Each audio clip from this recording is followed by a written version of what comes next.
ঠাকুরগাঁও যে সরকারি বালক উচ্চ বিদ্যালয়ে বড় মাঠ রয়েছে, সেটি ঠাকুরগাঁও বড় মাঠ নামে আমাদের ঠাকুরগাঁও শহরের মানুষের কাছে অনেক পরিচিত। এবং এই মাঠটিতে সাধারণত দেখা যাচ্ছে যে আমাদের শহরে যারা রয়েছে তারা কিন্তু বিকাল হলেই এই মাঠে এসে তাদের পরিবার সন্তানদের নিয়ে কিন্তু একটি সুন্দর সময় কাটায়। এবং এই মাঠকে ঘিরেই কিন্তু দেখা যাচ্ছে যে ঠাকুরগাঁওয়ের মানুষের একটি অবসর সময় কাটানোর খুব সুন্দর একটি জায়গা। সেই জায়গা থেকে আমরা দেখছি যে গত কয়েকদিন থেকে মাঠে কিন্তু অনেকগুলো অনুষ্ঠান হওয়ার কারণে এবং মাঠটি এক প্রকার কিন্তু অপরিষ্কার হয়ে রয়েছে।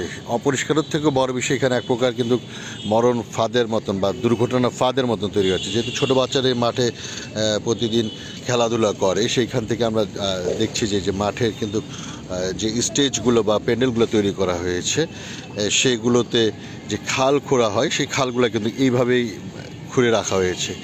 এতে করে যে কোনো সময় যে বাচ্চাগুলো এখানে খেলাধুলা করে তারা কিন্তু এই খালে তাদের পা ঢুকে গিয়ে কিন্তু একটি বড় ধরনের দুর্ঘটনা ঘটতে পারে। তো সেই ক্ষেত্রে আমরা কর্তৃপক্ষের দৃষ্টি আকর্ষণ করবো, মাঠটি যেহেতু আমাদের ঠাকুরগাঁওয়ের মানুষের একটি প্রাণের মাঠ, এখানে সকলেই বাচ্চা কাচ্চাকে নিয়ে খেলাধুলা করে, সেই মাঠটি একটু পরিষ্কার পরিচ্ছন্ন রাখা এবং যারা এই মাঠে অনুষ্ঠান করে তাদেরও একটি দায়িত্ব পালন করে যে অনুষ্ঠানের শেষে যে খালগুলো খুঁড়ে রাখা হয় এই খালগুলো যেন ভর্তি করে দেওয়া হয়। এবং আপনারা যারা আপনাদের বাচ্চাদেরকে নিয়ে আসবেন মাঠে তারাও একটু সাবধানে চলাচল করবেন, কারণ এই খালে যে কোনো সময় কিন্তু একটি আপনার বাচ্চার পা ঢুকে গিয়ে কিন্তু একটি দুর্ঘটনা ঘটতে পারে।